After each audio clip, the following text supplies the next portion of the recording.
like to use one specific example of animal cruelty to start my speech.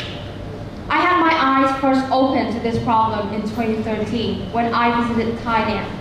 My experience there, however, was something far from fun and much more shocking. One of the most popular tourist activities to do when you're in Thailand is to have an elephant ride. It happened to be one of the most memorable lifetime experiences for me until another traveler promptly crushed my dreams into pieces by revealing what's behind the glamorous limelight of elephant riding. It is said that the progress of making elephants become submissive to humans is a harmful, long-standing accepted method. Here's why. Young elephants are taken away from their mothers and confined to a very small place. They are then abused with bull hooks and bamboo sticks spiked with nails. They are likewise kept and denied from the rest in order to crush their spirits and become accommodating to humans. I can say it's like a living hell for the elephants, as they are tortured every day just to become a tool for humans' own desire and entertainment. Drawing our attention to cases happening right in front of our eyes, can we deny the fact that we treat other species way more different than they should be? The terrible treatment that human imposes upon elephants is just one of the mistreatments that we hurl on other animals. Animal cruelty, which is described as any act or omission that causes unreasonable harm for an animal, manifests in many forms and can be broken down into two main categories, active and passive. Passive cruelty is particularly unintentional harm, which can be taken as an example for starvation, dehydration, leaving the animal infected, and as well as lack of attention in the medical care. Active cruelty, however, is a much more diverse cruelty actions, which is deflected with intentional harm. Pretty much consistently, we often hear animals being abused on TV, and have we ever stopped to wonder how deeply has this problem inserted into our society, and how a few people are utilizing other creatures only for the sake of their monetary benefits. Earlier, we have encountered with the violation of elephant rights. However, elephant is not the only creatures which have their life harassed and have to suffer to sustain their life on Earth. Even human best friends, the dogs, is not an exception. Imagine walking into a pet shop with cute little puppy eyes looking at you behind the glass window, which you adore so much that you want to take one home. And by spending money on the puppy in the pet shop, you are almost likely to support a very, very ugly industry known as puppy mills. More often than not, puppies from the pet shop come from the puppy mills, which is a mass breeding facility which produces puppies for sale, and where the emphasis is more on the profit than on the well-being of the puppies.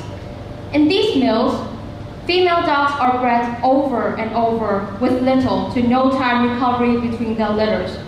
And when they reach the stage where they can no longer reproduce, they are often auctioned off or killed. How cruel is that?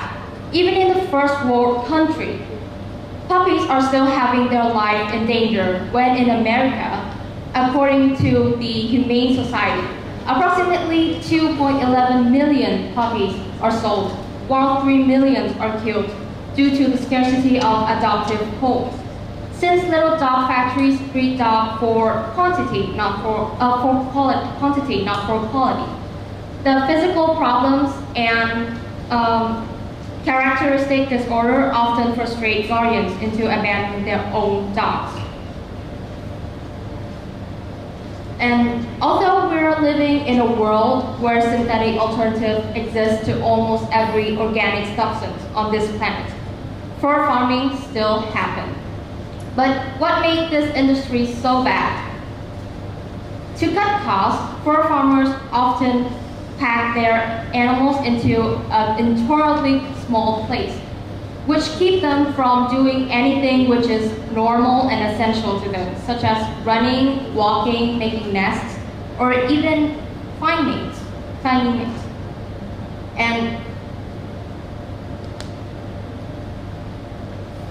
And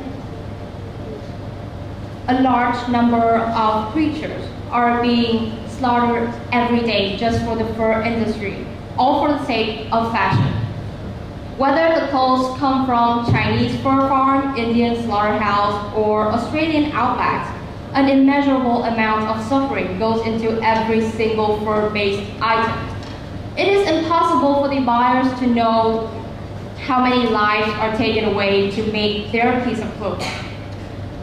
100 chinchillas, or as many as 60 minks, depending on type of fox, 10 to 24 may be required to make one full-length fur coat. And in order to have enough fur to make one full-length fur coat, different methods of fur removing are in use. Some are electrocuted or gassed, some are skinned alive. The habits and struggle which leads people to perform superior on other creatures have become such a phenomenon that in the 1980s, a couple of researchers have conducted a study on the reason behind animal cruelty, and surprisingly, they exposed a number of motives. The first one is neglect. In this case, most people do not know what they are doing is cruel. For example, a person may neglect to leave their cat with no water for a couple of days, or leave their dog in a vehicle on a hot day with all the windows rolled up.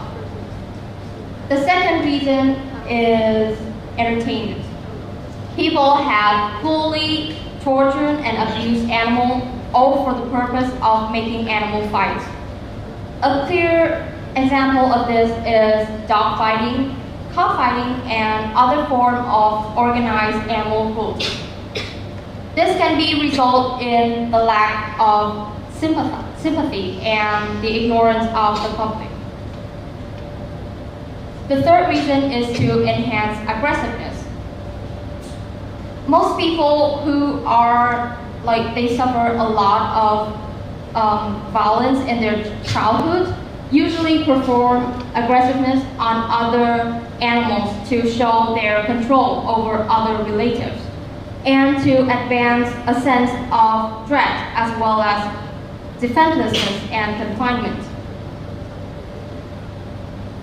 So the flexibility in animal behavior shows clearly that they are not machine automation, but rather than actively thinking and feeling beings.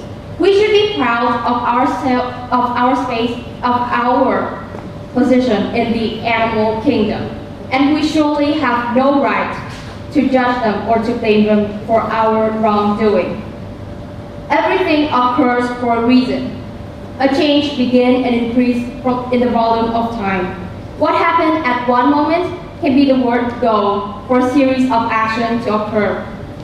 And by shaping our thinking and enhance our determination to change, every single one of us sit here can be the factor to change the animal fate in the future. Thank you for listening.